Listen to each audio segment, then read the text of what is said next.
Wolfpack Nation, we are live once again, which is expected, but not normal. Let's put it that way. Right? I mean, it's not typical on a Wednesday night. We're usually going live with another edition of the Tuffy Talk live show. But the reason why is because for those who don't know, the red light is on.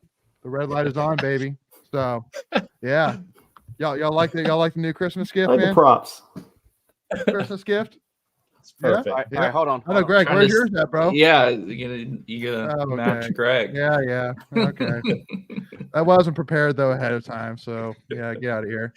Anyway, y'all. So with that being said, as we said earlier, this is an emergency live show as we are talking about the commitment of Grayson McCall, man, Coastal Carolina quarterback and over 10,000 yard passer, decided to run with the pack, and we have on with us two friends of the podcast that we've had on multiple times. And so if you've been a follower of Tuffy Talk for a while, if you're a follower of NC State Sports, if you're a follower of Inside Pack Sports, like, you know these two guys very, very, very well. Our friends here, Ryan Williams and Philip Danfer, appreciate you both joining us as always, man, to kind of, again, just talk this through, man. I mean, I know a lot of people right now are really excited about this. So excited to kind of talk it through a little bit. And I know, Philip, I'll kind of talk to you first. I know that you posted on your Twitter today one clip, I think it was from the UCLA game for Grayson McCall from this past year, and so it seems like the highlights, the film watch has already begun with Grayson McCall. Would that be the case?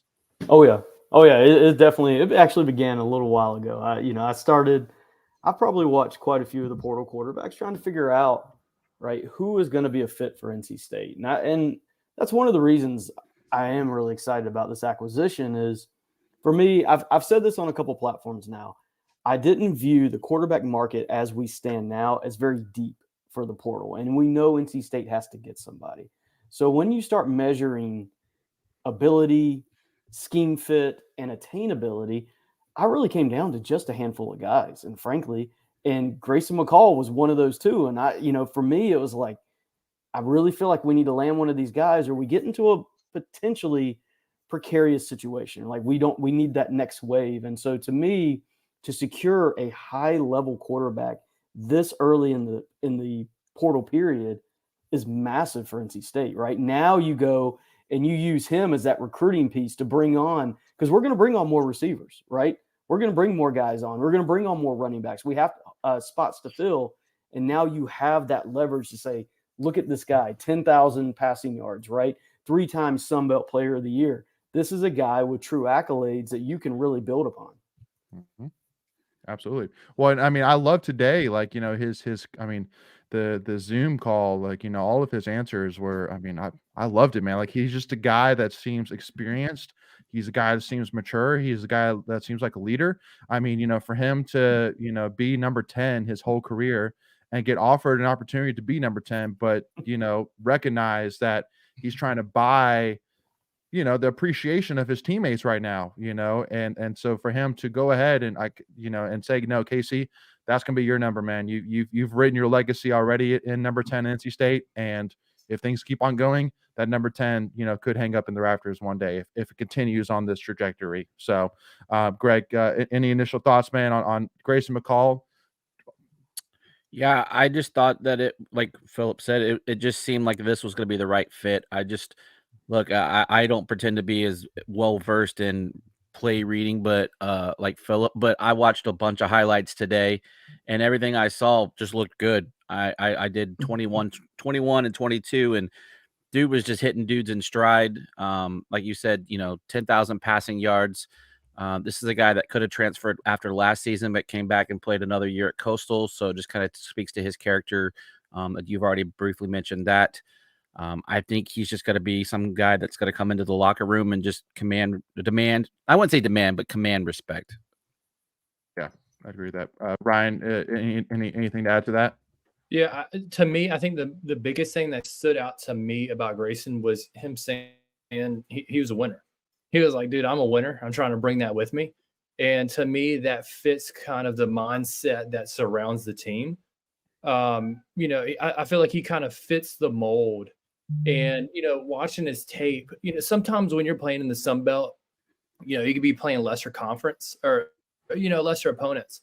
But when you watch Grayson, you're like, okay, this dude has the intangibles. He has the mechanics that can make him be good at the next level. And I think what's playing to him a lot, and I think what helped him choose State, was you're going to have a lot of weapons on offense, right? So you're going to have more talent than you most likely had at Coastal Carolina that he's going to be working with, right? So, and with Anai, I feel like it's a perfect fit, like Philip said.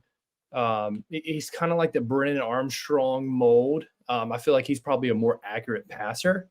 Careful, Ryan. Careful. Well, in terms of being a big physical, no, I know, brother. I know. He won't run as effective as Armstrong will, but at least he's a bigger dude that can run the ball and gives you that threat. So it's going to still keep that element of your offense. So, I mean, I'm excited about it. You know, I'll say piggybacking on Ryan there, I guess my initial early thoughts on the offense is this year we had to lean on Brennan Armstrong to be more of a creator than we probably anticipated, coming into the year. I think we'll be able to fall back. If we look at who NC State has already acquired, whether it's portal or recruiting guy like Jonathan Paylor, who is out there, who is potentially rumored. I mean, listen, we've all heard the rumors. NC State has a chance to put together a very potent offense. And now it becomes where I think Grayson McCall becomes more of a distributor, which really fits the way I think he plays best versus forcing him to be that creator. I think things will come together more seamlessly. At least that's my initial thought. There's a long way to go between now and Western Carolina, right? But I just think there will be a little bit of a different role, and it's going to be predicated a lot on that skill position we'll be able to potentially surround him with. Yeah. And I think now, like, Anai knows what he has in KC. So, I mean, to be honest, 90% of freshmen that come in are not going to do what KC did. And that's why we didn't see much of him at the beginning of the year because, he had, when he was banged up against Notre Dame, the drop turned into a pick. So at that point, you're like, okay, he's just a guy. But then Anai found out how to use him, and then he turned into, a first-team all-freshman guy. So now you're going into year 2. You still have KC. You're going to have more of an outside threat with Collins and Grimes and, anyone else that you're potentially going to pick up. And it's really going to spread the field. And it's going to open it up more for Grayson inside the middle. Whereas, teams before were just condensing the field inside the hashes because they didn't trust our outside receivers. And that's why we got shots to Collins on the outside against UNC. But now you're going to have those outside threats. So it's kind of going to open the field up a bit. Yeah. Yeah. The other thing I kind of wanted to throw out there, too, is I think Grayson McCall is a quarterback that elevates his talent around him, not where the wide receivers make the quarterback look better. Yeah. Right. So I think to everyone's point, we're going to be slinging it all through the yard next year. And I was looking at one guy. He had was his tight end in 21. He had like 10 touchdowns. I mean, he finds people. And speaking about Philip, and he was saying there were some other guys out there, and I think you're going to start seeing more people in the route trees, if you will. I think we're going to start utilizing the tight end a lot more. I think you're going to probably see a lot more catches out of the backfield with the running backs. I think we're going to have a lot of options next year. I think that's what gets people excited the most. Yeah. And let us know in the comments too, y'all. What are you the most excited about when it comes to Grayson McCall in 2024? But one question that Andy asked here, Philip, do you still have do you have your charts comparing BA and Grayson stats? Oh, yes. I think I put them out on Twitter today earlier. You right? have. So, I mean, what just to kind of give a summary for those maybe who are watching that haven't seen it or who are listening who haven't seen it, what is like at least when I was looking at it, it looked pretty odd. It looked pretty similar for the most part. I mean, like it statistically. Yeah, and this is just a statistical view, right? We'll do some film room. I know me and my guy Alex G, right? I guarantee we'll do a big film room in the next couple of days. Get you a recliner and be ready. It'll be a long one. I'll tell you that right now. But statistically, I got my popcorn ready. There you go. 2023, they were very similar. But it's also one of the things we want to look at is 2023 was easily Grayson McCall's worst year from a statistical perspective. They changed offenses. It was different. He got into now an offense that we're very familiar with, obviously in Raleigh, right? It became into a pick a side kind of quick game. I've always thought West Coast principles of the Tim Beck offense, which was very different than what he had prior. And I think you saw some growing pains early on, but then, I threw that one clip out against UCLA as I was kind of scrolling through that today. And it's like, I mean, he still made some throws that you kind of take you sit back and you're like, that's impressive. And so, I think when you look at the overall numbers, a couple of things jump out. One is the pure accuracy that Grayson McCall has shown. And even in his worst year this year, he still had a 67% completion percentage, right? That's still an incredibly high rate. I think one of the things you also want to look at, a career interception rate of 1.4%. That's low, guys. That's incredible. 14 interceptions in his entire career, over 1,000 passes. And he also, frankly, has a penchant for the big play. 10%, it was 10 point something, you guys might have in front of you, of his throws in his career have gone for 25 or more yards. He has a penchant for finding the right guy that's open and giving them. One of the things I talked about today, we recorded for IPS a take on him. His ability to not just throw accurately, but to throw on time and in a good location to allow that run after catch. That pops off the film over and over and over again. And that aids in those big plays, right? When a guy is running a comeback route, it's not, you hit him in the chest, that's great. You can call that an accurate throw. But let's say you hit him on the inside shoulder because the cornerback has outside leverage, and now you're giving him the ability to catch and spin away, and now you're building over on those. You remember Amato talking about all those hidden yards back in the day, right? That's just kind of those hidden yards a quarterback can help acquire. And I think there's a lot of high-end traits that you see out of McCall's film. And so statistically, I guess the other thing we'll bring up is running real quick. He is not going to be the runner that Brennan Armstrong was. Like, I don't think people should expect that. He came from Chadwell, excuse me. They were a pistol-based option offense, right? That was one of the primary core principles. He had to be a threat. He is a threat with his legs, but he is not a guy that has top-end speed, right? So don't expect, he's just going to outrun everybody to the end zone. That's not really his game. And I don't think he's going to bowl people over like we've seen some instances of Brennan Armstrong this year. I think he's a guy who is good at making the first level defender miss, and he's going to consistently get you those 5 to 10 yards, somewhere in that range, and he's going to keep the change, right? He's going to keep you, we always like to talk about success rate. Those are those plays that keep success rate high, that keep the ball on schedule. And I think that's where he's going to really shine from a run game perspective for NC State. And frankly, I'm going to be fascinated. We did see some times this year where Anai tried to bring in some option principles. It wasn't a lot, but there's a there. This is a guy who could actually make it come to life where now you get into those pistol looks, and he is a threat, and he's done it well throughout his career. Agreed. Absolutely.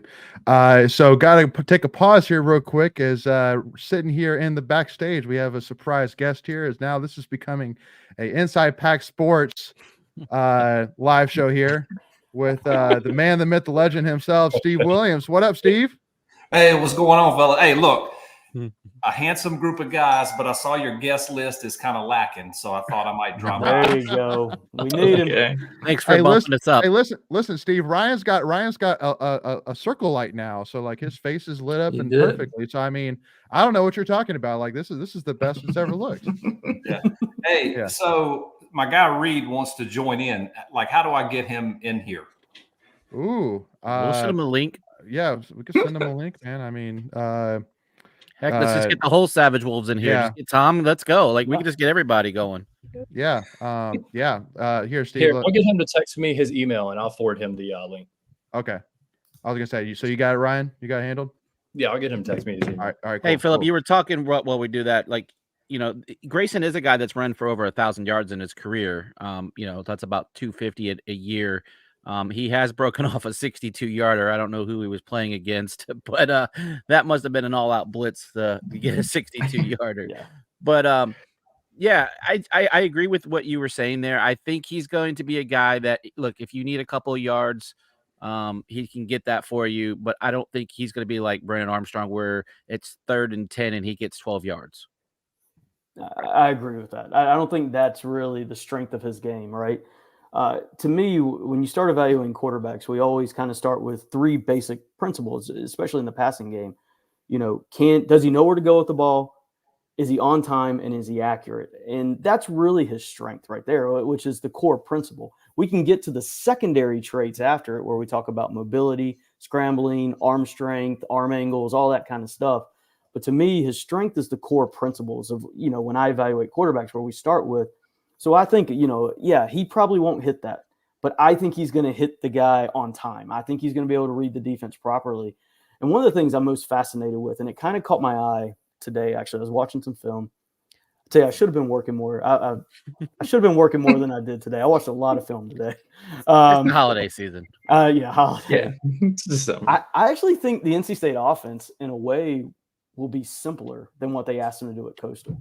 Because when you really look at that offense at Coastal, I mean, there were some plays where I was watching the BYU game from 2020. I don't know if you guys remember that game. It's a big game. Yeah. Kind of they took it on like 5-day notice. Yeah. But when you look at what they asked him to do, right, they start in a pistol alignment, and he's, play action faking, or he's RPOing, then he's flipping his hips and he's throwing a 10-yard out. And in my head, I'm just like, I don't think we're going to ask him to do that. I think this is really going to be a situation where he's going to be able to just simply read the defense a little bit more, and then just kind of be Grayson McCall and throw the ball well. And because I think at times they almost overly stressed him when we look at that game. He didn't have actually a great statistical contest there. He had under 100 yards. I kind of feel like they asked him to do so much. I don't think in NC State they're going to ask him to do that. I think he's going to have more weapons. I think he's going to have more flexibility to just get the ball out to a KC or a Paylor or Grimes or all these guys. I think he's just going to have a greater weapon set around him. So, man, I'm excited about it, boys. Yeah, absolutely. Real quick, I just had a question. Like, I've read up on some of his intangibles, and they say he's got really good footwork. Have you kind of done anything, looking at that? I mean, that's really not someone that an average fan looks at, but just kind of speak to what that can do for us moving forward. Yeah, I mean, so the footwork. So me and Alex, we text all day. It feels like, and that's one of the first things we both said. If you watch, especially the pistol-based offense, because the running back starts behind him, right? You have to look how he has to get off the midline, right? And you look at his feet, how they force him. I just mentioned it there, how he would fake the midline, and now he's throwing a deep out to the opposite side. If you look at his movement in the pocket, he has a very innate feel for those outside rushers, and he steps up in the pocket. He when he scrambles, he does look to throw more than run. I will say that, and I think that's a little bit different than Armstrong at times. And so the feet are impressive, because even when he's on the run, you'll see him kind of get back to a strong base to be able to throw the ball. And the feet tell a lot. I mean, a lot of quarterbacks get screwed up because their feet aren't there. And now you're launching from a very poor base, right? And now you don't have everything on it. And the ball typically sails whenever you don't have good feet. And I think he's much better at that than we see out of a lot of quarterbacks. And that's one of the things that helps keep that interception rate to, what we said, 1.4% for his career. Yeah. That's an insanely low rate. And I think that's one of the things that really helps. He basically threw as many interceptions this year as he had the previous 3, excuse me. Yeah. And when you look at him, I know I went through the Georgia Southern game the other day. He threw 4 interceptions. 2 of them were on him. 2 of them were not his fault at all. And that's just the nature of quarterback play, right? Sometimes you don't get the breaks. The last one, 14 seconds in the game, he throws a check down to the running back, and he just right off his hands to a linebacker. I mean, I'm not putting that on the quarterback at all, right? So that's just how it goes. Yeah. So I do want to ask you, Steve, is I know that, at least, fans like myself, still 29 years old, get called down every so often to be like, man, like, you ain't been around long enough to know, like, you don't know, like, what do you know? And all that. And so I do want to ask, like, has there ever been a time where NC State football has been more anticipated, like that there's ever been as much juice and excitement around the program like it is right now? Like, I mean, coming off 9-3, 3rd place by yourself in the ACC, and now you're getting like all these recruits and all these talks about recruits, and then you got Tom Avolsi basically saying we have guys that are going to commit in the next couple of days, like right there on social media. So, like, I mean, everything I've heard is just good, excited right now. Yeah, I agree, and it's been a while coming, right? Like, We've built some consistency. We're getting used to 8 or 9 wins. We always feel like we're a player away, 2 players away, and that's something that I kind of was harping on with NIL, is the fact that those two or three pieces that you're missing are attainable now through NIL. So guys that maybe you wouldn't have had a chance with before, now you can plug those gaps. And then when you look at NC State's schedule right now, I mean, dude, it's a lot of really exciting stuff going on right now. And I think by the time we get to this point next week, you're excited now. I think it's going to be even better. Like, I think it's going to take it up a whole nother notch. I think a lot of, and to be honest, I mean, we've already filled a lot of holes, right? Getting McCall today was massive. And I think that's going to be the springboard over the next few days to plug some additional gaps with really high-end guys. And so when we come out the other side to next week, dude, I tell you, we're going to have some weapons, man. And, it may definitely be a situation. Last couple of years, we've leaned on our defense to win, 24 to 17 games. My hope is that with all of this coming together, we're going to be in a position to start outscoring some folks, and we're not going to need to hold a team to 2 touchdowns to win. Obviously there's a lot to come together. There's a lot of pieces that need to come together, but just the way the stars are lining up, man, there's going to be some skilled guys on offense to really get excited about. Yeah. If I had to make an early comparison, could you maybe compare this team to what Louisville was this year? Perfect. That is a perfect example. And they went out and, when we talk about NIL, we kind of talk about, okay, where does State fall in the conference in regards to NIL? And I'll tell you guys, and I know you guys are familiar with it as much as anyone. State is in a really good place with NIL relative to most teams. But the 2 teams that really stand out with NIL are Louisville and Florida State. And those 2 teams went out and basically built teams that were contenders almost from day one. I mean, they're in the ACC championship game. So I think Louisville's a great example of, if it all comes together, what you can accomplish. And, and I don't want to, tease that the schedule is easy. I mean, we're smart enough to know the ACC schedule is never going to be easy. Right. But it seems to set up favorably for State that if these pieces come together, man, it could be a really nice year next year. Yeah, no, I mean, you can, not necessarily say it, but I mean, I'll say it. I mean, it's definitely, in terms of, recent schedules, this is definitely not one that stands out to me, like in terms of, watch out. Now, I know that some of that might kind of get brought back depending on where these games get placed. Like, for example, I mean, if you're playing at Georgia Tech and then playing at Clemson the week after, okay, well, that's tough for sure. And then, like, where does that Cal game get put in? Like, I would hope and assume that they wouldn't have Cal and then another road game right after that, but maybe get a bye. Maybe I would hope. I mean, like, are there rules in place that anybody knows, or I mean, like, could they possibly send an ACC team to Stanford, to Cal, and then they have to go play Syracuse the next week up in Northeast? Like, that'd be a heck of a schedule if somebody had to do that. Yeah, I would think they would try to avoid it. But now with but do they have common sense? Do they have the common sense not to do that? I don't know. I mean, it may just end up being a numbers thing with more teams. I mean, you just kind of have to play the games when you can play them. I was about to say, I think somebody's eventually just going to get the raw end of that one. Yeah, that's just how it's going to happen. You just hope it's not. It's usually NC State, right? It's usually us. NC State stuff, right, Steve? NC State stuff. But that's the kind of the things we're talking about, right? Like when we talk about making a run to a championship, you need like 3 factors. You need a favorable schedule. You need to have good health. And you need a little good luck, right? I mean, let's be real. You need a bounce to go your way every now and then. Yeah, absolutely. But Alan in here saying, haven't been this excited about the Pack offense since Phillip Rivers and T.A. McClendon. And Paul saying, I love the optimism surrounding the improvement over the later part of the season and recent portal pickups. And that's the thing, is that, like, the way the season worked, where it's not like we got to 9-3 by having like a bunch of up and downs. Like, we were like puttering And then once the bye week came, then we just skyrocketed, and I think that's really has fed into this momentum that we're seeing here in the postseason. I mean, I think that keeping KC was the first thing, and that was a huge move. Yeah. Was the news of keeping KC, and on top of it, another piece of news I don't think people are honestly talking about it enough is Gibson as of right now. I mean, I would assume that if it hasn't happened by now, it's not going to, but not to say it couldn't. But I mean, he's still the defensive coordinator at NC State as of right now. I mean, that's a huge move because I mean, even though you're losing Peyton Wilson, and there's some questions of, okay, who's going to step up now on the defense side?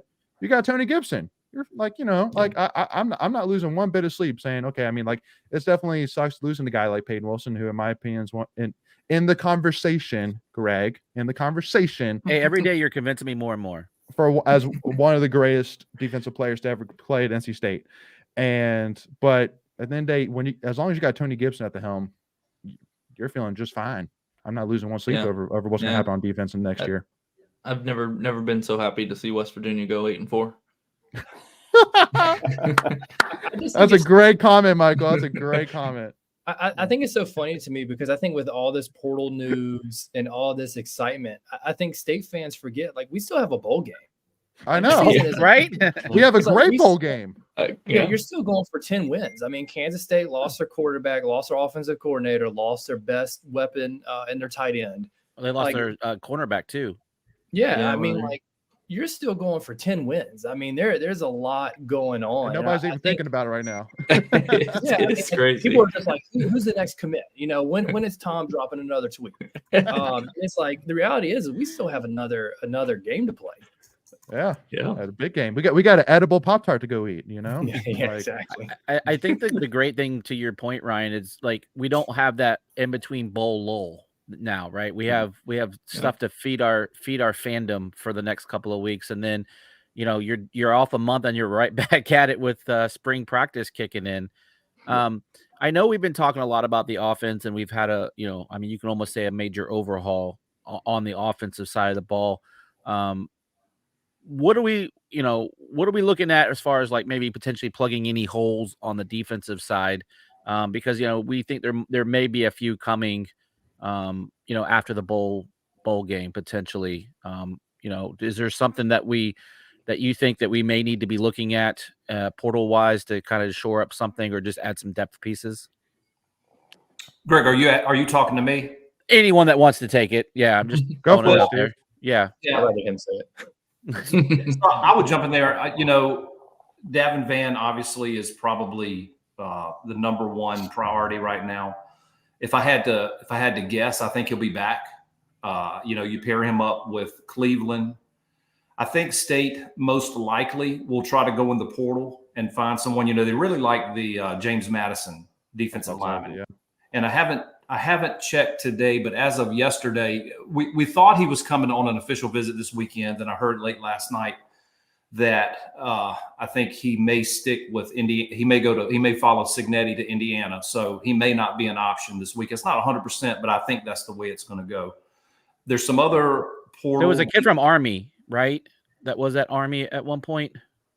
Yes. And they're going to look at some JUCO guys as well. I don't know right now that there's a portal D lineman that they're really focused in on. There was some early interest in Aeneas Peebles over at Duke. I don't think it went anywhere. I think there's a couple other guys probably that haven't really popped up yet that State may take a look at. But I think at the end of the day, they probably need to shore up that nose position. Then, you got Potter, you got Travali Price, you got Red Hibbler back for another season. So I think defensive, along the defensive line, you're going to be fine. At linebacker, my guess is that probably Sean Brown's going to get moved down to Peyton's spot. So you'll have Caden, Devon Betty, and then Sean Brown as your linebackers. So that will probably place a lot of priority on the safety position. Mm-hmm.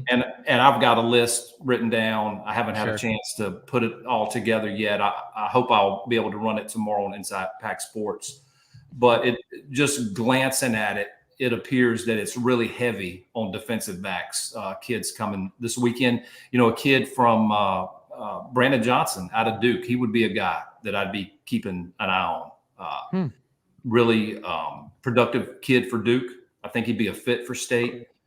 So I haven't heard yet that he's visiting this weekend. I know I think he just went in the portal. So he could be a guy to keep an eye on. So make a long story short, I think we're pretty good. D tackle, got a JUCO linebacker coming in this weekend.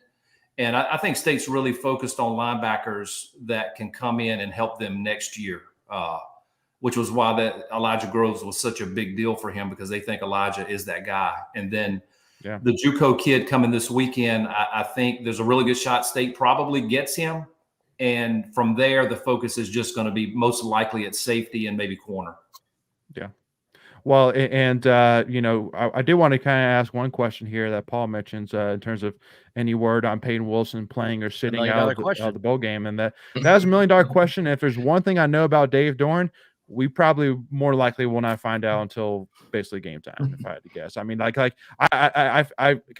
for example, like with Bradley Chubb back in 2017, I know that maybe behind the scenes it was maybe known that Chubb was not going to play, but also too, I think that a lot of that has to go to that. I mean, he was pretty much a consensus. I mean, early first round pick, but with Peyton Wilson, I mean, I think he has, a huge upside for sure, but I don't think he's necessarily like, oh, this dude's a no doubt early first round pick guy. And so, and I know that Dorn, he loves to, do his gamesmanship thing. So I wouldn't be surprised whatsoever if it's game day and then we find out that Peyton Wilson's deciding to sit out of the bowl game.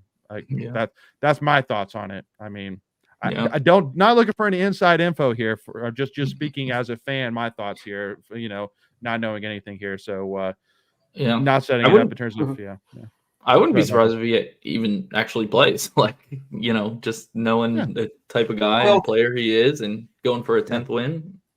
Yeah. The interesting thing, when we were down at the Nagurski Award a couple of weekends ago, I didn't hear him say this, but several of the fans that we had with us said he made the comment that he was going to play. And, for me, the selfish NC State fan of me, I'd love to see Peyton play one more time. I would love to see us get that 10th win. But at the same time, man, Peyton's done enough for NC State as far as I'm concerned. Dude doesn't have to he doesn't need to win a 10th game. He doesn't owe me nothing. Yeah. Right. And, and so the word was that he. Right there. Yeah, exactly. Right there. Yeah, exactly. And so the word was he really wanted to get or do his part to get Dave that 10th win. And that's great. I mean, and that's Peyton, man. I mean, if you guys have been around Peyton, that's just how he's built, man. And he's not built to sit out a football game if he's capable of playing. I hope, for his long-term success, I kind of hope somebody will talk him out of it. At the same time, man, it'd be fun to see Peyton play one more time. Well, and that was my 2 cents. And Ryan, I'm kind of get your thoughts here. Is two things. First of all, I mean, I'd said that if we had lost to UNC, okay, then I would say there's almost no chance he plays in the bowl game because of the fact of his draft stock combined with, I mean, now you're not really playing for much, but now you're playing for something with that 10th win, just like you mentioned that, Steve. So you're playing for something on top of it. I just don't really know if he's the guy that if he said to State fans, I'm playing, it'd be one thing if he said, I'm not sure yet, I'm still thinking about it. Like if he said that, then I wouldn't be surprised, but I would be honestly shocked if he's telling State fans I'm playing and then he doesn't play. Why say it? Why say you're playing? Just, and again, if he doesn't play, I'm not judging him. I'm reading in between the lines here. You know what I mean? Yeah. And I'm sure that's why he's kind of held out, because I think he wants to be completely sure. Because I mean, the reality is he has the tape. He's been at State for a long time, so he has the film on him. All he has to do is show up to the combine, run a 4.4, and then he's going, high in the Get that 23-mile-an-hour clock out there again. Yeah, I mean, that's all he has to do. I mean, if he played, he may be the first guy ever say, I wish you weren't playing. Because I think we talked about it when we had Harmon sit out. I think Pratt sat out the same game. And then you were kind of like, come on, man. You're like a fringe NFL guy, but at the same time, you have to understand what they're doing.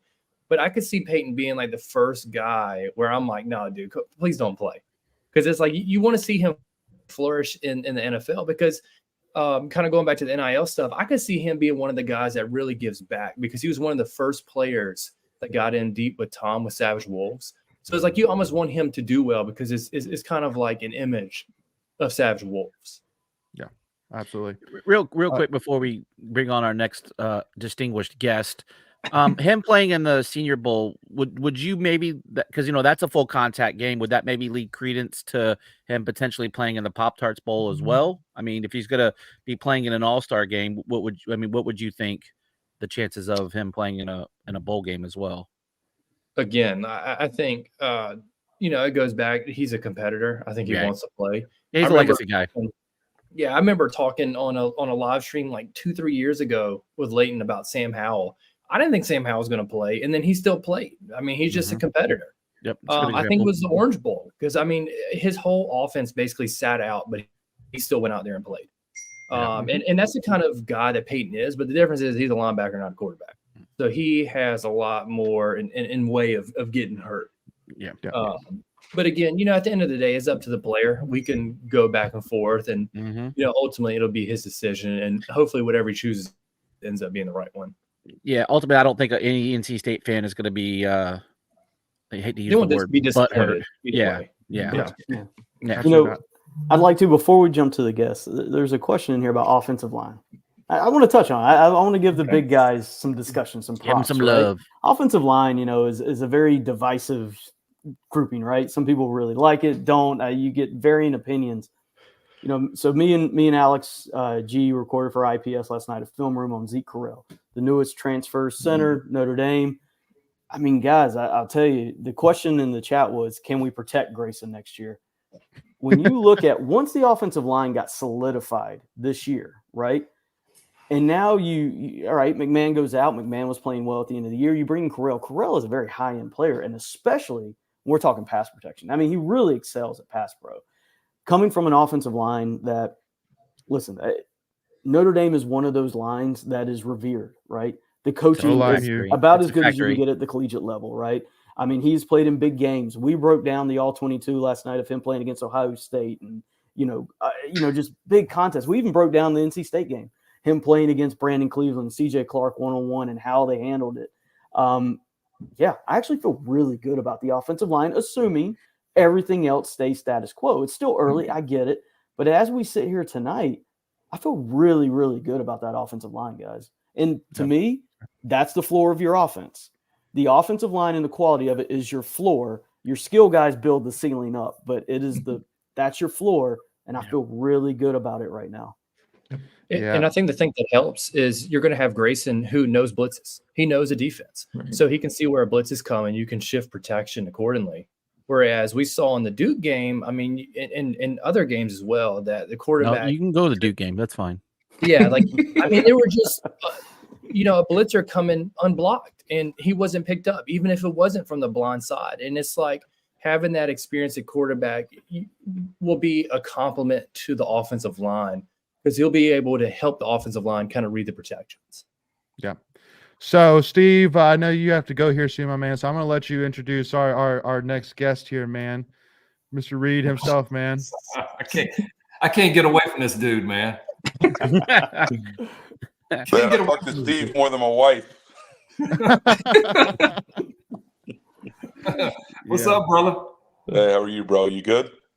Yeah, just talking some NC State football. It's been busy, huh? Man, it's been a night, brother. It's all good stuff, man. It's a lot of fun right now. I'll tell you that. Yeah. And so Reed, and just to, because I know we've met and worked together with like the drawing, the Savage Wolves drawing. So you primarily and only assist with the Savage Wolves side, am I correct? Yeah, that's correct. That's cool. Where I spend my time, and that keeps me busy enough. Well, especially during this time. Yeah, I know, right? Not like you guys are doing anything over there.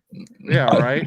I think we learned something that the December portal next year, nothing can be on the calendar.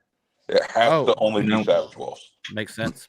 Oh, Philip and I were talking yesterday, and I completely agree with this thought that has December now, because the transfer portal, become one of the most exciting times of the year. December right now is just just buckle your seatbelts, and just brace for impact. Used to, you're just hoping for one commit every month or two, things like that. But now, I mean, shoot, there's like there's some days you might get 2 commits, one day, there's like who knows, just Well, buckle your seats out there. the pace is frenetic. I think one of the interesting thing is consider, it used to be, Steve, was it like July? Like June, July camp season used to be like the season for commits. Like you'd go in and you'd know what's going on. I think the crazy thing is like with the December portal, guys have such a tight window, they have to make decisions. And so what you don't have is anybody lollygagging on decisions. They're bang, bang. And which means there's a lot of conversation that has to go in because, there's a lot of educating, particularly I hate to say this, agents on how NIL works. Because there's not a certification out there for agents for NIL. And it's sad when we're having to educate agents on what they can and can't do, right? And that's the part that we need some restructuring and there needs to be some type of certification for that so that we're not babysitting agents on how to do their jobs, right? So that's interesting that you bring that up because I thought they had to be. So all they have to do is just be registered with the NCAA. Is that the only rule? Yeah. There's not like a training or something. Wow. In that fashion, in which guys are kind of working off the same sheet of music, and in a lot of cases, there's a lot of what I call handlers who are not professional business people who are representing these athletes. And it's a friend of the family or somebody that knows somebody. And you kind of got to weed through that and explain to them like, hey guys, a lot of these guys, they've never done it before. Right. And so they're doing it for the first time and they're coming in and, they might look at somebody's projected NIL and think that's real life. And there's kind of some hard lessons being learned here on what's real and what's not. So totally.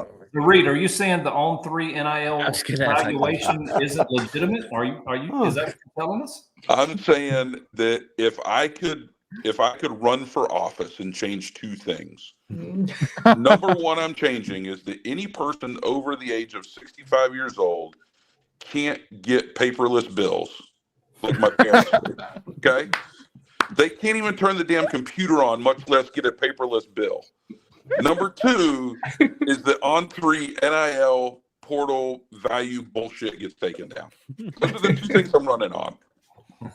I love it. Yeah, those numbers seem to be like pretty crazy. So for the average fan, you hear like the Matt rules come out and go, you 1 million to 2 million for a quarterback, and that's probably only a handful of guys, right? Like from probably the 1% top tier. Yeah. So Steve, I know that you got to go, and so I want to ask one question that I want to get your thoughts on first, and then Reed, if you wouldn't mind jumping in kind of right after, because this is kind of a big thing right now. But Justin asked a question here. Speaking of next December, do you guys think the NCAA makes any changes with all the players that hit the portal during this period of the year? I mean, I think the stat right now was like over 1,200 players have entered the transfer portal just this month alone. Like, it's just, I don't know, man. Like I don't even know necessarily what to think about it. Like I mean, in my opinion, there's good and bad to it. Like that's pretty much the only thing I can say about it. Can I piggyback with that question too? Because do you see a scenario where that football drives the academic year as far as like the way the bowl games and the championship, and you have the spring semester starting, early January-ish. Do you see maybe a scenario based off of that as well? I don't personally see that. As far as the NCAA goes, like I hope they don't mess with the rules, because typically if they mess with the rules, they typically just make them worse. And it's about as bad as it could possibly be right now. So if they do anything, it's apt to only get worse. I think Reed would tell you, and I definitely would say, like, the whole system to me is a disaster.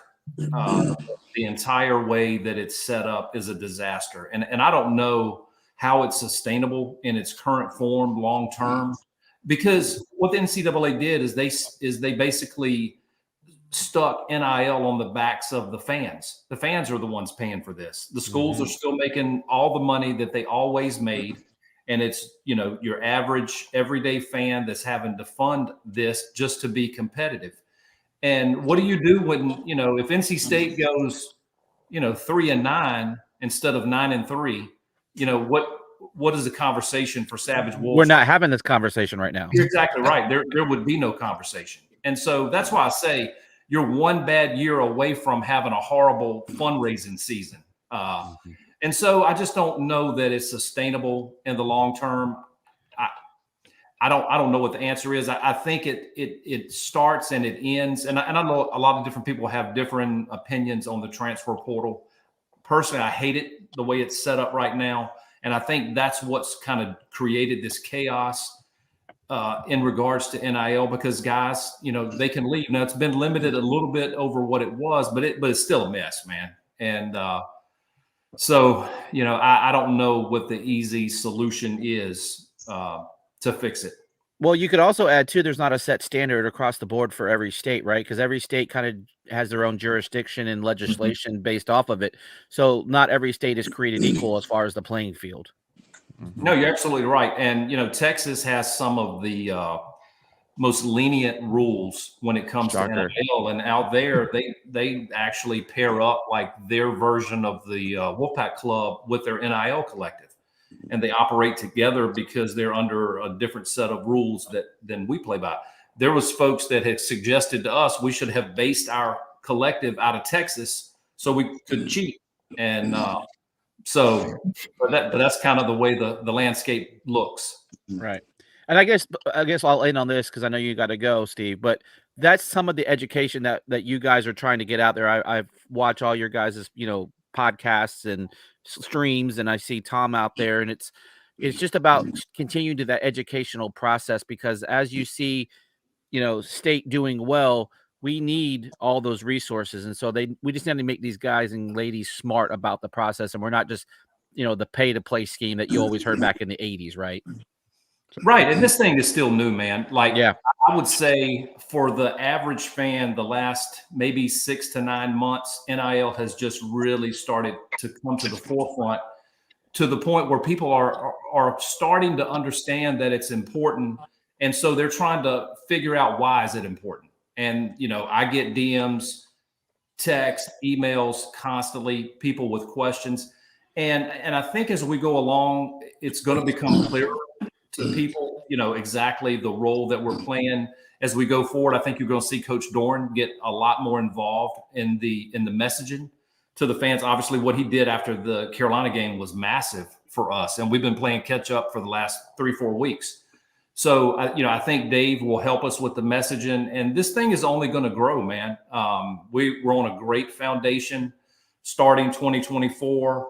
Reed is on with us full time, and I'll tell you right now, man, Reed is one of the, and I hate saying this with him on the feed right now, he's one of the smartest dudes I've ever worked with, and I'm telling you, he can get some stuff done, man. And when get out of here, when he's on this thing full time, I told him, I was like, dude, I'm glad you're coming, man, and I think it's really going to level up here over the next few months. Well, yeah. I think I was telling you, I feel like state fans are lucky to have like guys like Tom and Reed leading it, because they don't even know. Hey, bro, shout out. Huh? Can you give me a shout out? I mean, it's not just. Yeah. I mean, what are you doing? Come on, man. Look, hey, Steve, I got kids too. They never give me a shout out, man. So, like, the dude literally comes to my house, and every time he comes to the house, I'm by this computer working. I mean, give me something. Hey, I help carry those boxes. I think having like a business mindset at the top kind of helps leverage you against just going after a guy, because you can go after the guy. Just because the money's there doesn't mean you can, you should use it. And I think they're doing it the right way. They're going, trying to get different events and stuff to help with NIL. And I think state fans should feel lucky that they have the guys that they do, because they have. At the end of the day, they're huge state fans. It's not like there's some third-party guy coming in here trying to raise money. At the end of the day, they're diehard fans. Right. It comes from a place of love and passion. Mm-hmm. Yeah. Well, I think kind of like I do want to comment on the sustainability in the NCAA part, because there's a part here that drives me crazy. you've created a model in which the NCAA has tried to turn this into free agency. Like I don't think they physically tried to do that. But when you create a portal in which you no longer have to sit a year to transfer, what is the reason that a student athlete would choose to stay behind and grind at this point, right? Why would an athlete not want to go try the grass where it could be greener, right? And I think that's going to be a struggle for coaching staffs all across the country, is the retention of their own players. And I think that it worries me because I don't think it's long-term sustainable. The other thing that I'm seeing this year, it feels like guys know where they're going before they even get into the portal. And that one just drives me crazy. Is that the guys literally, it just feels like you don't have a chance. They know where they're going to visit, and they know, and it's one place, and that's where they're going. But I think until real agents get involved and you end up negotiating and working with agents who are professionalized business folks in place of working with family members, because family members, I don't look at things rationally with my kids, right? I think my kids are the greatest thing on the planet. Now, my daughters are 10 and 14, and so some days I don't always give it a couple years. Yeah, but the reality is like sometimes I think when you're represented by your family, you can't look at things objectively, right? You think that your student athlete is the greatest athlete to ever live, and is the next. God, I can't even say Michael Jordan because it's affiliated with the next Hall of Famer. Yeah, pick a Hall of Famer, and so. I think that's interesting, and that's part of the unsustainability in the marketplace, right? So I think the goal for the collective this year is really to professionalize it as a business, because in order to have sustainability, it has to be run like a business. And, that's a fine line that Tom and myself have to talk about, is like, hey, are we running this as a business or a fan? Is this decision being made as a business or a fan? And sometimes you have to check yourself, right? Yep. Like we want state and we want to be great, but it's about a business because it's about sustainability. But the current model from the NCAA is not sustainable. Like, well, and real quick, Greg, before you jump in, go for it. I do want to I know, Steve, I appreciate you coming on, man. Thank you so much for your time and your support, man. All you do for NC State, man. Really do appreciate it. And thanks for coming on. Yeah, I appreciate it. Do me a favor, ask Ryan at least one hard question. All right. And Reed, if you get lonely, I'm just a phone call away, dude. I know a little bit, but just call Brother, me. it's 57 minutes past my bedtime. I'm past lonely. All right. Ladies, thank you, brother. I appreciate you letting me come on. Appreciate you, Steve. Thank you, man. Steve-o. All right, Greg, go ahead, man. Yeah, Reed, I just wanted to ask you this because, I'm on a lot of fan pages, Facebook, Twitter or X or whatever we're calling it. Too many. And too many, exactly. But that's the life I live. You speak of this sustainability, right? And then, you take that piece and then you take the piece of, oh my gosh, we're a top 20 team, had 9 wins and we're losing 18 guys to the portal, right? Oh, like the sky is falling. And so I kind of want to just throw this out there because I think I have a thought about it. And, I know we were having the $25,000 payment to all the players. And again, I think that speaks to the suitability of it.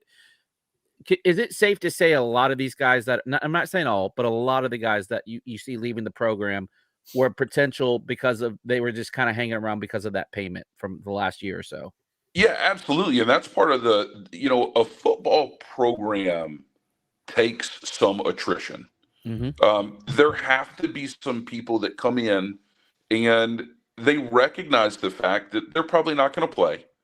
But if they went down to a G5 school, they have a really good shot at playing. Or not even a G5, just, in a lower level ACC school, right? They could have a real chance to play. And when it comes down to it, every one of these athletes wants to play. Every one of them wants to get to the league.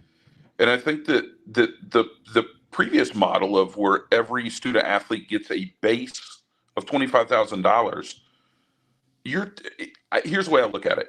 If I was in college and I got $2,000 a month and I got to go to every P5 D1 party that every student athlete gets to go to, and I could wear the jersey. Are you leaving? Because I'm not leaving, bro. Nope. Like that's I'm not paying for any beers. free drinks. That's a pretty good gig. So I think what you're seeing is a lot of guys that are going to go get playtime in other places, particularly when they leave state. They're leaving with bodies, physical bodies that are ready to play. You look at what Thunder does in 1 to 2 years with guys coming out of high school, and you can't tell me G5 schools aren't just lining up for these guys to come play. Right. They're salivating, Totally. I'm sure. Yep. But Yeah. it takes not having that bottom end that gets compensated in order to keep some of that attrition that you have to have as a program. Absolutely. Yeah. So- Agreed. Reed, I have a question for you. I've heard you talk about the people reaching out to NC State, right? NC State's in a good position as a program. Absolutely. So how is the communication between Savage Wolves and the staff, right? Because there has to be some layer of communication, right? Because they have needs. They say, yeah, we need a backup nose tackle. We need this and that. So how is the communication in the back and forth between the two organizations? I think they're just really supportive of what we're doing and the effort we're putting in. And it's funny because I think it boils down to the fact that if you're going to do this, you have to know something about football. You don't have to know the X's and O's, but you have to understand something about roster management, right? You have to know where the holes are. And then essentially it's a matter of, the agents and families reaching out and saying, hey, we liked what we saw at NC State. We saw the X's and O's.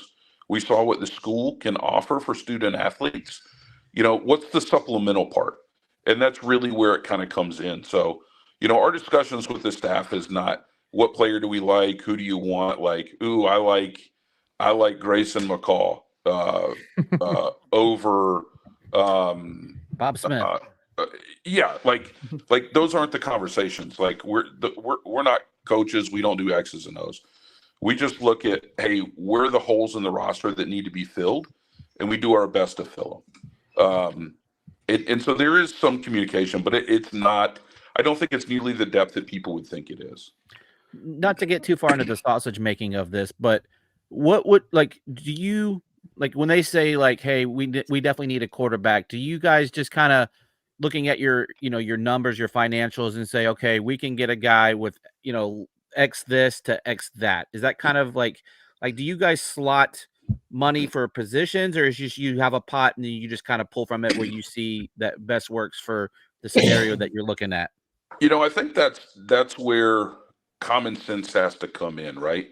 I mean, you have a budget that we work within. And so it's interesting, the coaching staff may value a player and say, oh man, we really love that dude, right? And internal in the building, they're all in love with him. And for us, it's more, okay, we have a budget. We know that CJ Clark left and we need a nose, right? Because you can't go in the season with one nose. So we're smart enough to know we need a nose. Now the conversation is okay, well, we think we can probably attract this person. This one's not really interested. This one's going to be too much money. You get an idea, and the agents are talking to you all the time. Hey, they're getting info. Hey, I've got a quarterback. He's looking for $1 million. Brother, this is NC State. If you got a quarterback for $1 million, it's cool. I hope he has a great career. Yeah, like that doesn't make sense. So what you're going to see is we will always gravitate towards those hand in the dirt blue collar guys, right? And Grayson McCall is a perfect example of the hand in the dirt blue collar guy, paid his dues at smaller schools, had a hell of a career at smaller schools, right? Mm-hmm. I mean, did you guys see his touchdown to interception ratio? Oh, yeah. Oh, we've been talking about it. We talked about it. I mean, it blew me away, and I'm thinking, wait a minute, that's the right kind of guy, right? And so I believe in our coaching staff, so we think that if we can get players at that level, they're going to improve it as a sum. So the one thing that coaches know is what players make. So, for instance, every coach knows what Peyton Wilson's deal was, right? And so they're going to try and recruit guys at that level because they know that we can afford that level. And so pretty much anybody that they're bringing in for a visit, they already know it's within the level and the budget in which we kind of work within. Interesting. Cool. Well, Reed, I first of all, I appreciate you coming on, man. Thank you so much for giving this light, man. This is awesome info. And I would love to have another conversation on this because I have tons of questions. Oh, totally. And happy to line it up, man. I got opinions. We love out the wazoo. All right, Reed, we'll be in touch, and we'll do another separate recording with you, man. We'd love to do it. Y'all take care, guys. Thanks Appreciate for you, Reed. Much, Reed. Thanks, Thank you, Reed. guys. All right, y'all. So, obviously, we're talking about, quarterback valuation, and the one last topic, which I, wanted to kind of bring up, unless, anybody else has any. You still owe Ryan a hard question. I do. It has to be on the sticky note you sent me. Okay, gotcha. All right. So Ryan, what is the biggest need right now for NC State, and why? No, but so somebody asked. That's a fair question. That's a I mean, fair I can question. answer. All right, go for it. Yeah. Dude, what's the biggest hole right now, Ryan? I think right now is locking down your corner position. Yeah. I think you have, obviously they said nose tackle, and yes, you're going to have to get a second nose tackle. Linebackers, you're okay because you got some freshman guys that are going to come up. Safety, you're going to be okay, but you're still going to need some depth pieces. But the real question mark is, what are you doing with the corners? Because Battle can come back, White can come back. You'll have Cisse next year, but it's like, are you keeping Battle or are you keeping White? There's been rumors out there. Say what? It's not and. No, It can't obviously be both. It could be. There've been rumors out there of keeping both, and to me, I think it'd be in State's best interest if they can, because that's less guys you got to recruit. Tell me where I need to send the check. Yeah, I mean, and then at that point, you just got to get depth pieces. But then you're bringing in guys like Coley and Cooley from Maryland that are going to help. They're going to be on a visit this weekend. And then you got Johnson from Duke, who they're going to try to get into. But it's just trying to get in those depth pieces. But if it's just say in a world where you lose both Battle and White, you have no corners. You have Cisse, and that's it. To me, that's going to be your biggest what if you lose those guys. That's a great, one of the things that's kind of shocked me. I'm very curious, Aiden White, I'm sure he's probably reaching out to the NFL, get a grade and all that kind of stuff. Man, when I look at some of these corner lists, right, the top corners, I feel like, man, they're criminally underrating Aiden White. I mean, it is just wild. It's because no one threw to him. Yeah. And I think the issue is a lot now on social media is what can I see, not what's happening behind the scenes, right? Everyone wants the information in front of them. So I can look at a stat sheet and say, oh, Aiden White only has 3, 4, 5 picks, whatever it was. But you're not seeing the game film of why he only has 20 or so tackles. Like when he played Tez Walker, dude had 2 catches for like 8 yards or something like that. He had the tip to Peyton Wilson for the pick. And it's like that doesn't show up on the stat sheet, but it shows up on film. And I think that's why a lot of those guys get very underrated at corner, because it's like if you're not watching film, then you just don't know. Mm-hmm. Yeah. Right. Man, I go back to the interception he had against Miami. Right. Great interception, shows up on the stat sheet. But, man, when you watch the film and how he baited Van Dyke into that throw, I mean, that's high-level stuff, guys. Like, it is really impressive. Yeah, he knew the depth of the end zone, and he knew how much space he could work with. And he knew if he gave just a tiny window to Van Dyke, he was going to force it. But he knew he was still in a position to make a play. Yeah, he jumped it beautifully. All right, so we got QB1, Mr. Danford. Mr. Danford, who are you looking at for QB2? Like what are your thoughts? Like what are we looking for in a QB2 at this point? Well, and Philip, before I let you real quick, I want to say, because a lot of people are saying, okay, Cedric Bailey's going to be your QB2. And I'm sitting here saying, all right, so you're telling me that all this money and all these guys are bringing in and going all in on this year, and you're going to rely on Grayson McCall, and then God forbid, knocking on wood, like there's no tomorrow over here. God forbid he goes down. You're gonna say it's okay. We still got Cedric, true freshman Cedric Bailey, or Lex Thomas, who hasn't or Lex Thomas. Really. No, or had a pass. You can't do that. You crazy? Like were you blind and deaf during 2022? Like, come on, man. So anyway, go ahead, Philip. I mean, listen, tough spot for me. No inside info here. To me, it's got to be a multi-year player, right? This is a guy that you're bringing in, convincing to say, hey, Grayson is QB1 this year, but you're going to learn behind him and you're going to have a true shot at the starting spot next year. You will compete, right? So, I mean, it's got to be a multi-year guy. So that will weed out some of, the candidates potentially. I think you're likely to get a small school kid coming up. I mean, I could be wrong. I think that's kind of the guy you convince to say, learn behind McCall and be that next guy. I'm not sure if it's a guy that's already at a P5 and he's kind of been sitting behind somebody and he's waiting. I'm not sure you're going to convince him to wait another year. I think it's got to be a guy coming up, right? So that's the two things in my head. I don't know. Like it's a question mark. You had to get QB1 behind you. We did that today. Check that off. But this is going to be one of the things we look at probably. Now, I don't know if they have anybody they've been talking to, but I would imagine in kind of the next wave, or is it even in that spring where it opens up in the spring again? Maybe some guys weren't where they wanted to be in the spring depth chart following practice there. I'm not sure, but I do think there's a couple of attributes right there. One, the multi-year guy is the most important part to me. So when you say that, I'm sorry, whoever wanted to jump in can go for it. I just had You to can go follow ahead. on. Yeah. So is a Cam Fancher that kind of guy from Marshall? I think Fancher's going to want to start his spot. Yeah. He's already had the taste of, and that's just my thought. Now, No, that's I fair, think though. if you got him, ideal. Like, I mean, I think he's a guy who could really build upon what he's already done at Marshall. Yeah.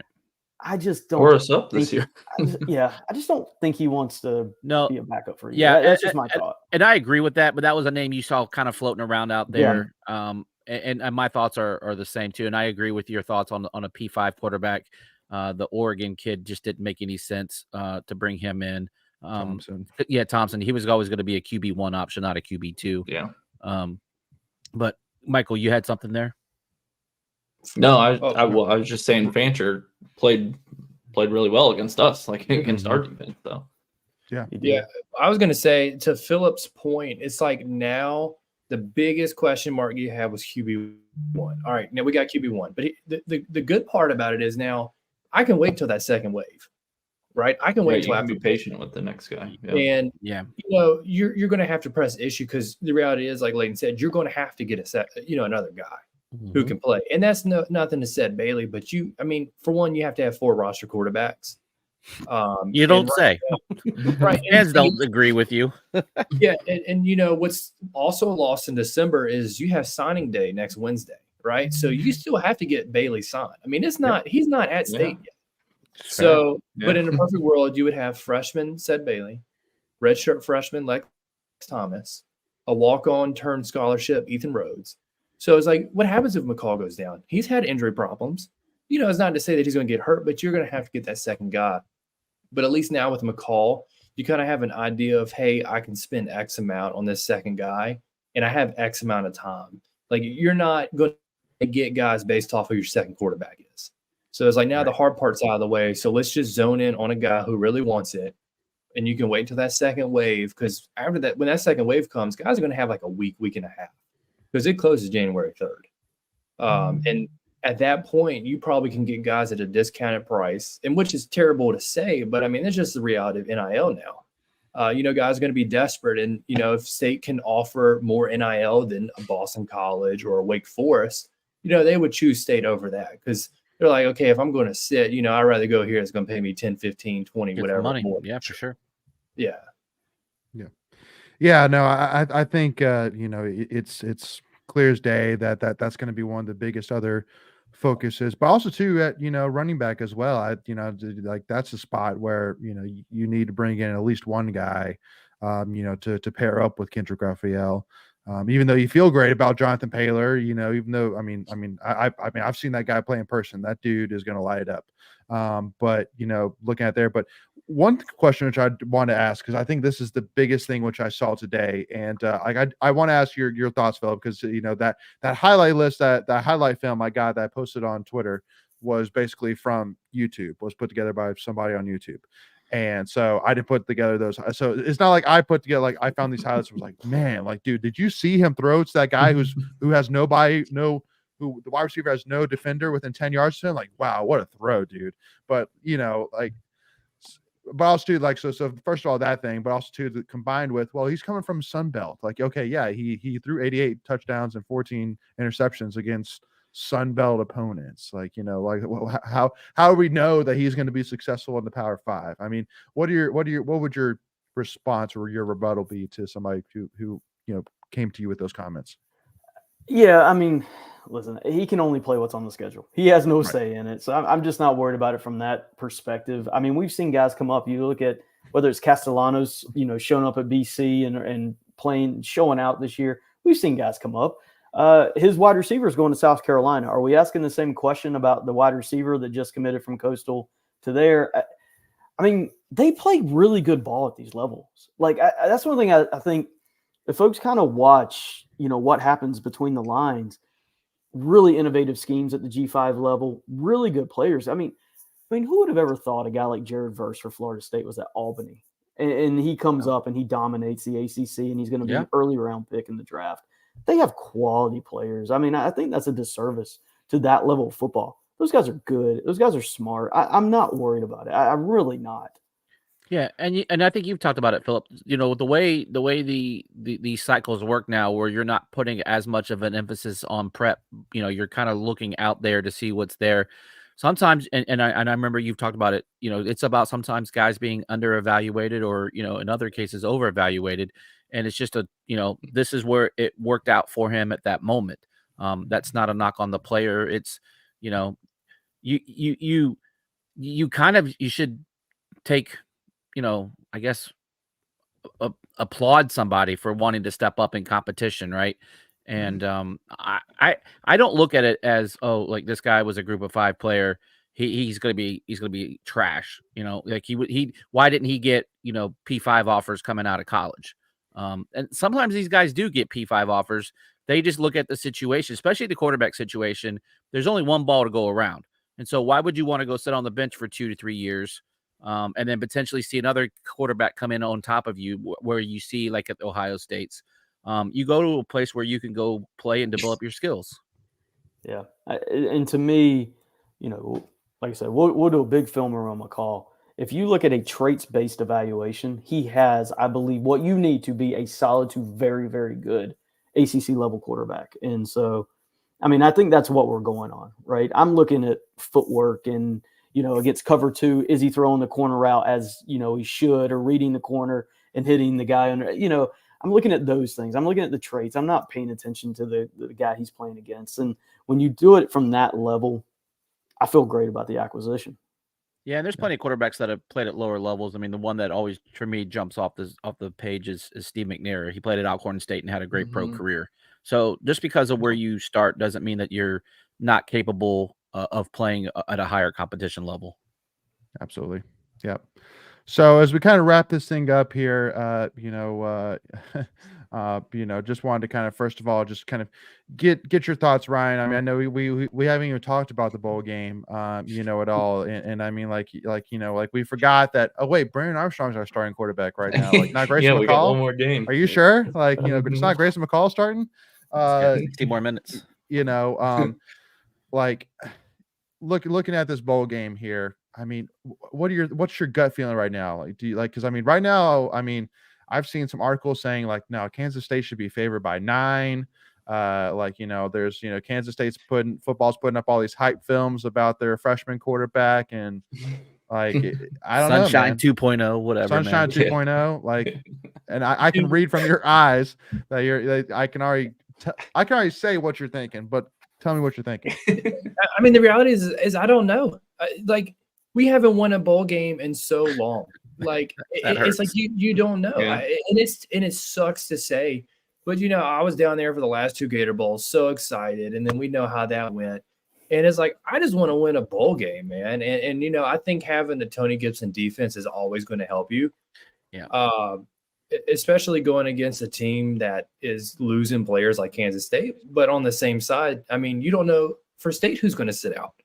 You really don't know. I mean, you could lose McMahon, and then look how the offensive line looked at the beginning Who of the plays year. center then? Exactly, because Cooper's gone. Yeah. Yeah. So, I mean, Ryland. there's a lot of questions. Who is it? Ryland Van, right? Yeah. At that point, he's Probably. playing. Probably. Yeah, that's true. Yeah. Yeah, you see him charting with 2J on the sideline, so that makes sense. Yeah, and it's like, so there's so many question marks leading up to the game that I can't tell you about the game until it's over. Yeah. Because I mean, at this point, especially with the way bowl season is now, you just don't know what you're going to get, what team you're going to get. You know, State's been on a roll. Are they going to continue that roll? Who's going to sit out? Who's going to play? So it's a whole different dynamic, man. But of course, I hope so. Yeah. And also to Ryan, Andy says Ryan was at the last two as well. Hashtag brutal. What's the last one? The Sun Bowl, right? That Yeah, we last lost. win was Sun Bowl. Yeah. Last win was Sun Bowl Yeah. 2017. Yep, Yeah. it's been a bit. Yeah, crazy. Yeah, we didn't even think that, like, we didn't even know how to spell pandemic, and here we are. And so Philip, you know, and then to kind of ask you the same thing as well in terms of like, do you think that bowl season has really, like, it I don't think it's kind of changed overnight, but I feel like each year that it goes on, like with the transfer portal now being the way it is, like bowl season is almost kind of like it's kind of like a glorified scrimmage. Like I think that, like, everything you're seeing, like anything you see during the regular season, just throw out the window. You have no clue because you don't know who's going to play, who's going to be coaching, what they're going to run, how they're going to react. Like, no clue, because there's also no situation like it where, like, all right, guys, we're going to go play an away game. But before that, we're going to go to all these shows. We're going to go to amusement parks. We're going to go do all these fun things. Like, there's nothing like it preparation wise. It's so that combined with all these people sitting out, whoever coaches being gone, might not be gone. Like, just toss it up and let's see what happens. I think, to me, bowl season changed.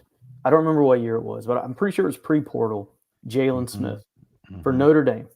When Jalen Smith was playing in, was it the Fiesta Bowl, or what it was, and tore his knee, and you're talking about a top 10 pick, tore his knee in the bowl game.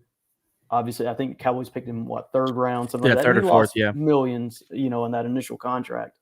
To me, that was the impetus to really start, all right, we got to make business decisions now, right? And then I think the next year, the tight end from Michigan, I think, tore his ACL, Jake Butt or something like that. And it's like, man, when those happened, things started to change. And now the portal comes into play, I want to say after all of that, and it's just thrown things into chaos. So it is. Ryan's exactly right. I mean, God bless anybody who's trying to bet on these games, because it is hard to figure out. I mean, I was looking, I want to say, is it The Athletic or one of the sites is doing a really good job of keeping up with, like, who's opted out and who's moved. And it's wild when you see how long the lists are for some of these games. I mean, it looks to me like neither Georgia or Florida State even wants to play that game. So, I mean. Yeah, it's really tough for fans like myself. Like, when I go and spend $250 a ticket to go to the game, and that's just buying it straight from Ticketmaster. That's not a third-party ticket sale, right? So when fans are dropping that kind of coin, you want to go see the best that your team has to offer. And so it's like, do I drive 12 hours, spend $250 on tickets plus hotels, and now I gotta take my kid to SeaWorld because he needs to go see an orca whale. But like it really makes it difficult. Like, it just doesn't feel the same, right? Like I know the players get up because they're competitive, but I don't know we as fans can get as excited when you start seeing all these opt-outs. Yeah. I see a lot in like groups and stuff. People are like, I have a different mindset, but I'm going to say what they say. It's like, they're like, I don't know if I want to go to the bowl game because with all these players opting out, I don't know who's going to play. And like, for me, I'm like, it also helps that State's going for their 10th win. But it's like, these dudes have been grinding all year. I was like, the least I can do is if I can reasonably do it, I'm going to go and support. Yes, sir. That's my example. Yep, I'm with you, brother. And I'm like, I don't care who sits out. Like, I want to support the guys, but to your point, Greg, it's like, especially with Ticketmaster, they don't make things cheap. And it's a drive. It was like $300 in ticket fees.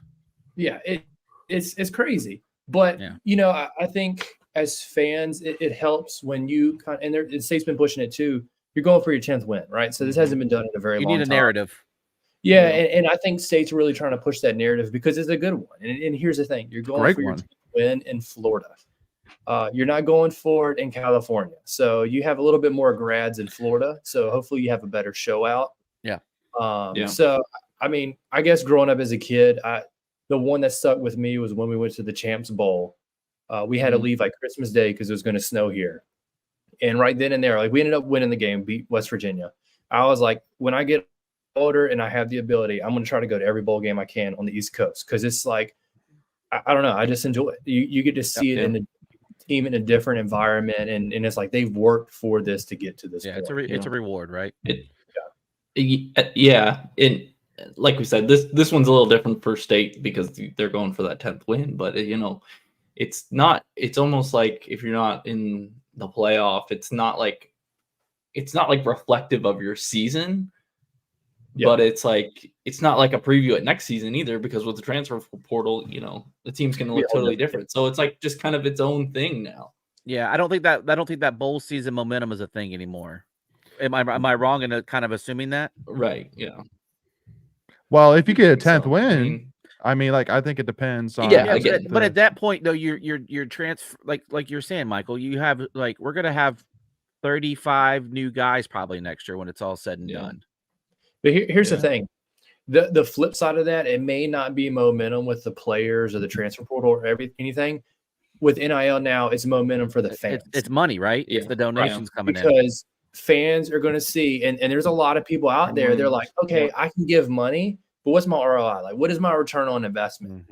So when State fans see, oh, I'm giving money to Savage Wolves, I'm doing these events, and we're getting 10 wins out of it, which we haven't done in years. Okay, I'm getting something out of it. Like, it's actually working. I'm just not giving my money to a lost cause. And you saw that after the UNC game. Doran calls out Savage Wolves and Pack of Wolves, which is also a big shout out because they do a ton with student athletes too. For sure. They had so many people donate. Like, it was insane. Peyton Wilson, there was 138 for a raffle ticket. They raised like $30,000 in 2 days for that. Wow. And which, by the way, it's not too late to buy those. You have until like 3:00 tomorrow, I think, right? Yeah, on Thursday. So I think from a fan standpoint, it's important to see because, I can go and talk to some random person on the street and say, hey, we won the Pop-Tarts ball. They're like, hey, I don't care. But from a fan standpoint, it's a big win because you're like, it's like, we're doing something. We're actually winning. I want a Pop-Tarts champions t-shirt. Yeah, that would be cool, actually. For $10 on the side of the street. You wash it one time, the whole decal comes off. Well, and Preacher Man summarizes it perfectly right here: 10 wins, pride, and Pop-Tarts. I mean, that's what you're playing for right there. In that order. That's all you need. In that order, exactly. And then Tracy points out last year was our first bowl game. I am sorry, and it was super disappointing experience. I'm hoping for better this year. I mean, I will say if it's gonna be better weather. Well, dude, I'm telling you, man. Like, thank God the Mayo's Bowl's in Charlotte. Like, if it was in Miami, and I flew all the way down there for that crap, I'm talking the on the field and the bowl game in general. Yeah, it was awful, absolutely terrible. And I'm telling you, I really did consider over the last 2 days when Duke's Mayo was posting all these, cutesy little videos, things like that, with them like getting their quarter zips and all that, turning Tuffy Talk into a Duke's Mayo troll account. Because I was like, all right, maybe if y'all focus a little bit less on buying your quarter zips and more time, making plans for pep rallies and get-togethers and things like that, and bring in bands and stuff like that, like. Maybe people would have a better time, and instead of focusing on, hey, let's get this guy to eat, just mayo out of a jar on a humongous screen. Like, I'm good. I'm good. I don't need that. Like, it's all good. I think some of that too is like it's you have that whole Charlotte Sports Commission thing kind of doing theirs, and it's just, I think this is gonna be much more better organized, just kind of. Like the Pop-Tarts Bowl, website is very nice and clean. It has all kinds of things to see and do. And so some of that's just, the luck of the draw of the bowl game you end up with. Like if we were to end up at the Fenway Bowl, I'm not sure how exciting that would be for fan experience. I don't know. And I want to give a shout out to the Tracy lady that asked. She's a huge State fan. Yeah, she's awesome. I met her doing one of the sideline things with Savage Wolves, and she's a big part of State. Well, she gave a shout out to Reed earlier, saying he was a great host as well when she was doing it as well. And and I hope to have Tracy as a new member of Hungry Like the Wolfpack tailgating next year. So she's officially invited to the tailgate. So we're gonna step up her game day experience. That's big. Yeah. Yeah. And last thing I'll say about the Duke Mayo Bowl is can we say that it maybe makes sense that the Mayo Bowl was ran just as well as the Carolina Panthers were this year? I mean, not to say that. I mean, maybe those things are aligned a little bit in terms of how badly both those things are ran. What is it? And the Hornets. Yes, and the Hornets. Half the team was locked up. Yeah, well, and LaMelo Ball can't stay healthy. But anyway, all right, we're getting off the rails here. I know, right? But anyway, y'all. Well, first of all, thank you so much for joining in here, y'all. And this is, I think, hopefully this has been very insightful for sure. I know we didn't get to a lot of comments here today, as obviously we were just. I mean, again, we were just digging deep into it here, y'all. But hope everybody at least had a great time for sure. And again, we'll definitely continue to do more stuff with Ryan and Philip. As again, Ryan, Philip, we appreciate you both so much, man. And you guys, Stephen Reed as well, and Stephen Reed for sure. But I mean, Ryan, Philip, we got a group chat. I mean, that's how you know what I mean. Like, I'm not gonna bother getting on a group chat with Steve. Like, listen, like, I any info which he has, I know I'd have to pay to find it. You know what I mean? So look, I forgot what game it was. I just remember panning over to my left and just Greg just staring at me and waving at me because he texted me in the group chat. He was like, "Hey, man, look over here." I look over and just staring at me. Is that your seats permanently, or do you move around a lot? Yeah, I think we're going to be one section over. Gotcha. It's just basically, whatever we get or do. Yeah, for sure. I was just like, damn, there's Ryan. And my wife's like, who is Ryan? I'm like, don't worry about it. He's somebody. Which I gotta say, so let me know if I'm in the minority real quick, and then we'll wrap this up. If you had your choice on any spot in Carter Finley Stadium to watch a football game, would you not pick the lower part, home side, upper level? Like, in my opinion, I feel like that's the best seat in the house. I've watched a game from every single piece of Carter Finley Stadium. In my opinion, it doesn't get better than lower part of upper level. Like first couple rows of the upper first level. Couple rows, upper level. Yeah, it'd have to be the first row. Yeah. No, I agree. Because, I mean, for one, I guess more so the summertime, you don't have the sun on you. True. Like, it was behind us every time. And most of the time, it blocks the wind coming in. Whereas if you're on the east side, you have the sun almost every game. It is always windy over there. And at least you got the student section. But, I mean, it's just not the same. I think the families sit over there, kind of behind the visitors. So, you don't have crazy fans. But, yeah, I agree with you. Yeah, I would say the upper level. Oh, go ahead, Philip. No, I was going to say, I mean, we sit in 29. So we're kind of somewhat in that area. And, frankly, I like sitting high. I like looking down. I like being able to see what's happening. We have some good football talk, right? We enjoy the game. We talk about, what's happening. And that's just, I'm a nerd for that stuff. And so that's where I want to be. I want that high vantage point to really get a sense for, how things are playing out. Yeah. If my only complaint about being in the lower level is you're standing the whole dang game. Like I spend $500 a year to stand. Like, I don't even know why I have chair backs, to be honest with you. I'm in them like during commercial breaks. Yeah, pretty much it. Yeah, that makes about sense. All right, y'all, let's wrap this up. Thank you so much for everybody for joining in here, y'all. I really do appreciate it. And again, we will have a ton more content coming out here soon. So make sure you do not miss out on that. Do us a big favor, hit that free subscribe button, hit that notification bell. And if you enjoyed this conversation, do us a favor, hit that like button. And also make sure you give us a follow, Tuffy Talk Now on Twitter, Instagram, and TikTok. And huge shout out again to Ryan and Philip. Make sure to go give both those guys a follow on Twitter if you haven't already. And again, huge thank you as well to Steve Williams and Reed from Steve Williams from Inside Pack Sports / Savage Wolves, and Reed with Savage Wolves. So just make sure to go and check them all out. Make sure again, get involved, y'all. Get involved, whether that's with Savage Wolves, Pack of Wolves, whatever that may be. Inside Pack Sports has theirs too. That's right. So let's keep this momentum going, y'all. Let's keep this momentum going on all fronts, y'all. And let's continue to make this thing great into an ACC championship 2024. ACC champions. Let's do it. Let's make it happen, y'all. Thank you all so much for tuning in. We'll see y'all soon, and go Pack, y'all. Let's go.